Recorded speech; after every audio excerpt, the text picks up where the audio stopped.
Inner Voice, a heartfelt chat with Dr. Foojan.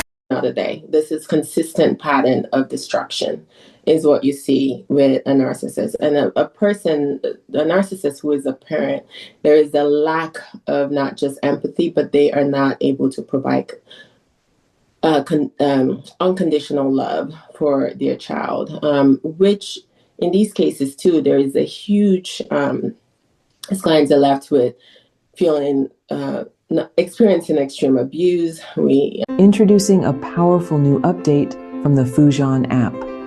Now with flexible subscription plans to fit your journey monthly, quarterly, or yearly. Our new AI-driven onboarding customizes your path to feeling better, faster, and enjoy a refreshed experience with stunning 3D interactive videos. Update now. Empower your inner voice with Foojan. Download today. Welcome to the Inner Voice, a Heartfelt Chat podcast. I'm your host, Dr. Foojan Zaine. I'm a psychotherapist and author and the founder of the Awareness Integration Institute. So today, I will be talking with a Nigerian-American psychotherapist. She's Agatha Peters. She's the founder of Beautiful Sunshine Therapy and the author of Trapped in Their Script, Reclaim Your Life from Narcissistic Parents and Cultural Expectation. She's dedicated herself, her field, and her career to helping adult children of narcissistic parents. She is one of herself, so she really knows and experiences that herself and brings not only her expertise, but also her own personal experience of healing to her work. Especially those from collectivistic cultures where family loyalty often shadows individual well-being. Having experienced the healing power of therapy herself, she is passionate about helping others discover the same transformation and offers guidance on embracing one's identity while respecting all cultural ties and family ties. And this is very, very important because I think in different cultures expect whether, we disconnect from the parents completely or other cultures which are collectivistic, you don't disconnect. You just have to do it another way. And that's what we're going to be talking about and how to heal from a culture who tells you what to do. And that's the only way you could do it. Or the parents that is very much self-absorbed and are narcissistic and creates a lot of woundings. So I hope that you enjoy this conversation as much as I have. Now, be sure to subscribe to this podcast, my YouTube channel, and connect with me in my social media, anywhere, and via my website, foojanzaine.com. Share your thoughts with me. I love to hear from you in any context. If you like to share with me, what is it that you want me to talk about, any of the segments, or just tell me how you are. I love to hear from you. Now, without further ado, here's Agatha Peters. Listen up if you want to promote your personal growth and self-awareness. I found the Foojan app last month and I have been absolutely loving it. I personally have never learned guided meditation, but thanks to this app, I now have learned incredible tools for my own stress relief and emotional self-awareness. Not to mention, there are self-evaluation tools and professional coaching available to utilize however your journey to self-discovery takes you. Join Foojan today and redefine your life one step at a time. Intentional Parenting, a practical guide to awareness integration theory, written by Dr. Jafari, Dr. Foojan Zaine, and Dr. Manoukian, three experts in human development, is your step-by-step guide to raising a healthy child prepared for a culturally integrated world. You're supported in parenting infants to adolescents using the latest evidence-based scientific research on parenting. Order your copy on Amazon now. Agatha Peters, it is so nice to have you on the show. Welcome to the show. Thank you. Thank you for having me, Dr. Foojan. You have written the book Trapped in Their Script, but Reclaim Your Life from Narcissistic Parents and Cultural Expectation. Yeah. Before we talk about your book, due to social media, due to media by itself, kind of a illusion, let's say, about narcissism. So a lot of people will just because someone is a little bit self-centered or they're really thinking about themselves, immediately they're getting diagnosed with, oh, that person is narcissistic and I can't stand it. So first, let's define what narcissism, a narcissistic personality disorder is, so that, we have an understanding from a clinical perspective. What are we talking about? And then from there, we're going to go to, why you wrote the book and, how you can get yourself out of that trap. Yes. So narcissism, personality disorder, it is a personality disorder. It means it falls under cluster B, personality disorder, which is someone that is not able to change who, well, this is how I see it. They cannot just flip-flop and change who they are in terms of, like, say, a human being where you're saying, okay, that person is self-absorbed, and then they're not self-absorbed another day. This is consistent pattern of destruction is what you see with a narcissist. And a narcissist who is a parent, there is a lack of not just empathy, but they are not able to provide unconditional love for their child, which in these cases too, there is a huge, these clients are left with feeling, experiencing extreme abuse. We, cases where, sorry, I'm trying to think. It's making me nervous too with time. So we go into cases where folks have been extremely beaten to the point of PTSD. There is suicidal ideations that comes with it. There is even to the case of homicidal thoughts where people actually want to hurt this person that, should be their parent that they love. That is what we're talking about. They're extreme human. These humans just have difficulties and in terms of parenting, but the especially when they parent those victims, the long mental health part of it too that we see. So you have extreme depression, you have extreme anxiety, you are just, think of it, you walk around in eggshells, you have difficulties being in the same place as that person. It feels suffocating, to say the least. And this continues throughout your life, not just one single episode, not just a few times. There's a consistent pattern of extreme abuse that they just cannot stop doing, no matter how much you try. Yeah. So we're talking about people who are so self-serving and so self-centered that what happens to them is that they cannot see any other human being and really love them. No. So they become a parent, or they become a friend, or any of that.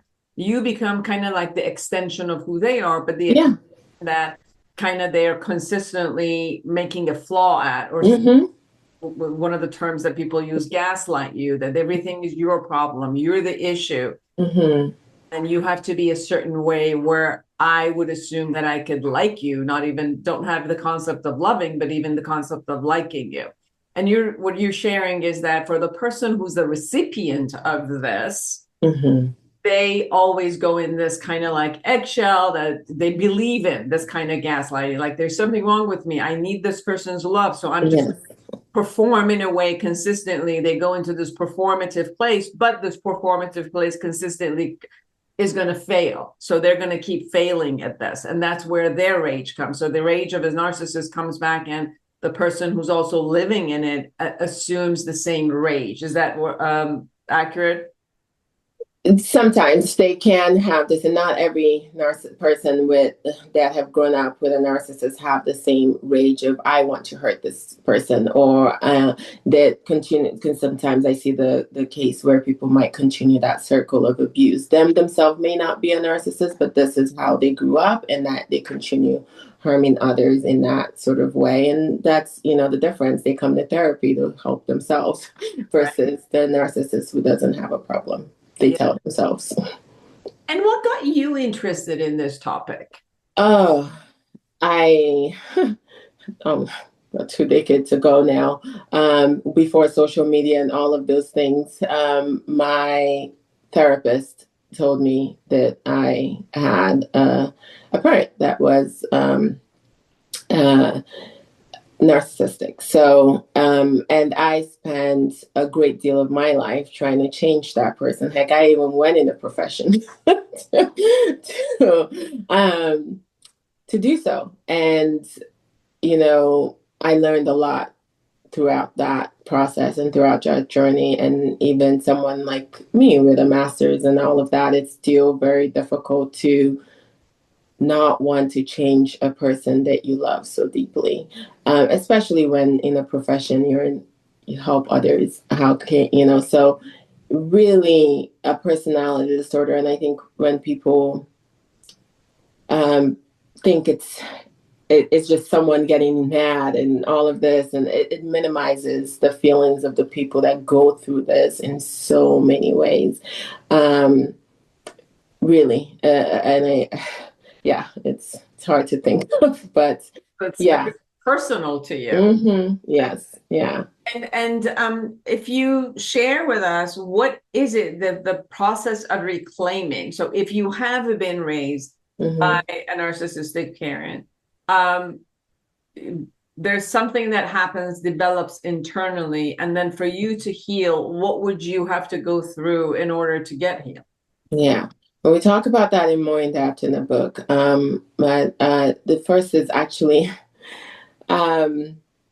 acknowledging and hearing that this is who this person is, and they are not capable of changing in the way that most human beings do. And that is a very hard truth for a lot of people, because as human beings, I spent a great deal of my life and, trying to do so. So it's especially hard because we want approval from our parents. We want to be loved so much. And this is an expectation too. They make you feel that way, that narcissist. So, it's really realizing that this is in fact someone who cannot change. And when we start to get away from that denial that we can, thinking we can change the person, we start to really see things for what they are. Because of the gaslighting that happens so much in narcissistic family dynamic, for me personally and a lot of my clients, we talk about journaling, because that reality shifts a great deal when you live with this person. You aren't able to determine what's real and what isn't. It takes years to even get away from that. So starting to journal starts to put things into reality, not what they said, I'm going to just believe that, but what is actually true. And I think there's power in that too. There's also this concept, because I remember I definitely also assessed and realized that my mother, who was very, very famous in my old country, that whether, she had the narcissistic personality disorder because there was, a childhood wounding or just fame, it fed into that kind of a narcissistic place. That I did experience, not her, kind of a rage, but this concept of consistently had to be in a platform which was appropriate to her standards, and which loving me where I was, it was about loving me where she needed me to be. Exactly. Admiration. Yeah. That. Yes. And so it's almost like you start living not your life, but you're living another person's life, which you keep failing at because that bar, well, you'll never reach that bar. Absolutely. You have Absolutely. to go to another level. So the experience of low self-esteem, the experience of I'm never good enough, I'll never be good enough, is something that we kind of like sit with. And then the shame due to the gaslighting of never being enough is always part of that. And I get that, like you said, part of the movement toward the health is first separation, right? I have to get separated, that I am not my mother.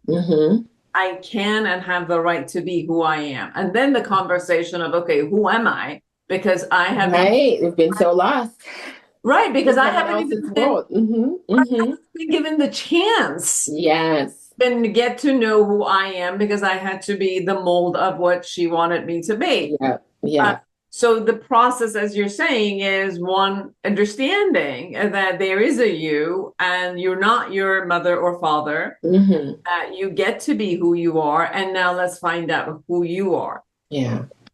And you also shared this beautiful concept of, obviously every single human being wants the parents' approval. But when it comes to living with a narcissist, the concept of needing the other person's approval becomes a life purpose. This isn't just like, it doesn't ever end. That's the difference too. And it continues between like maybe your culture is also similar to mine, where we grew up in authoritarian sort of way, very rigid, very you do as I say, and that can be mistaken in a Western culture as being a narcissist, but that's just how we grew up. But the difference there is when they become adults, when you've actually, your child grows up, you let go of that.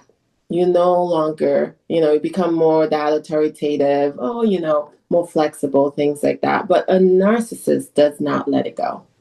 There is still that rigidness. You still have to expect, go with their expectations. They have high standards, whether even if you become the doctor or lawyer they wanted you to be, well, you're not good enough. You did not get the awards. You did not, it's just continuation of that. And then there's jealousy, even though they wanted you to be this person. Now you may be too good. So there is that jealousy that can come for it. So it never stops. And you see that too, even with grandkids. They continue to do that as well. Yeah. I was like, yeah, good. What's next? Yeah, good. But you're not there. Yep. And I get it that even after healing a lot, there is a part of me that has interjected that. And no matter what accomplishments I do create, and it's like, yeah, what's next? Kind of also interject some of the way that you were treated, although not comfortable, but you took it in, and now it has become part of your personality. Have you experienced? Yes, absolutely. My clients who this is very common in these cultures too, have experienced narcissistic abuse with parents. It's almost as though we are the ideal children that almost every parent would want. Like we are, just because there's that sense of wanting to be perfect because they have made you in that way where you need to be in everyone else's lens. You have made that, but from that narcissistic lens, it's never good enough. Yes. Yeah. Absolutely. Everyone, get this book. You probably have somebody in your life that needs it, whether it's you who were raised by a narcissistic parent or somebody that that it has. Trapped in their script, reclaim your life from narcissistic parents and cultural expectation. So share a little bit about the cultural expectation also. Yes. In this cultures too, it's so difficult because, there is an expectation put on us that's the way, the authoritarian way is the way. So if they do beat you, if they do those things, those are condoned by the elders. Oftentimes it's how it is. That's what I went through. You're making you better. So kids don't really have a place to go.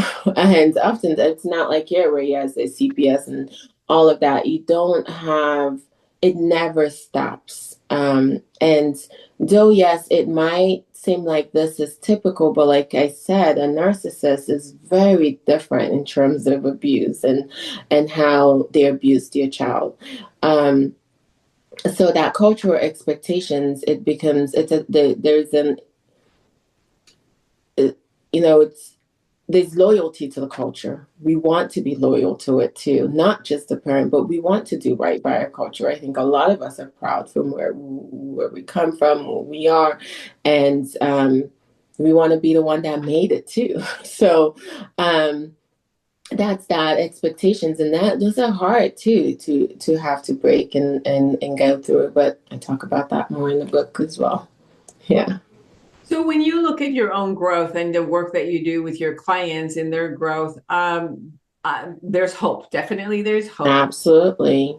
There's a hope of how, being fulfilled in life and kind of, let going of those kind of like scripts or shackles we have created for ourselves. And what I hear from you and my experience that also with my clients is the path toward the healing is definitely paved. There is a way that you could find yourself. It's not, as quick possibly as people think, because when we've been raised by a culture or parents, the fabric of our character also. Yes. So this concept of finding ourselves within that fabric, the uniqueness of who we are and giving ourselves permission to be who we are is also so important. So just, good news for people that you're not, you're not bound in a space.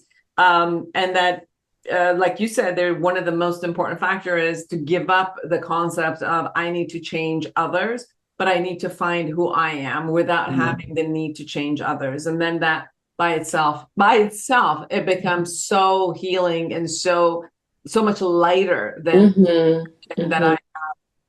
And the powerlessness that we experience when we can't change, our parents or obviously the bigger culture, but to find who you are. Yeah, you are enough. Absolutely. You're enough just the way you are. Yeah. If there's anything that we haven't said that you want people to know, share it. Again, like I said, you are enough. And I oftentimes want to give way to people that love isn't supposed to hurt. Love sometimes can be challenging. Yes, you don't always love a person completely and 100%. They might argue once in a while here and there, but it shouldn't cause you pain. It shouldn't cause you sleepless nights. It shouldn't cause you depressive episode or thoughts of self. It should not.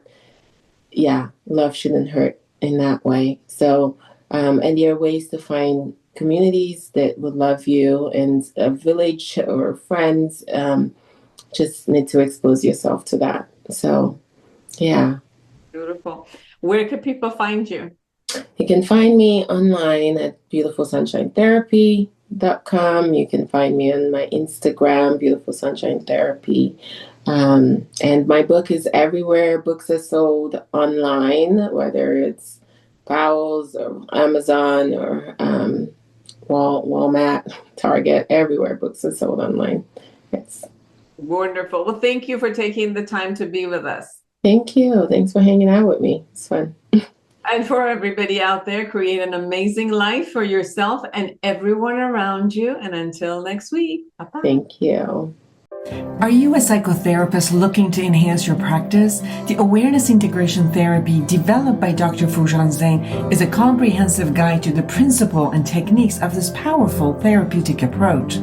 Join the growing community who have elevated their practice and expanded their skills by embracing Awareness Integration Therapy and witnessing its life-changing impact. Order your copy on Amazon now.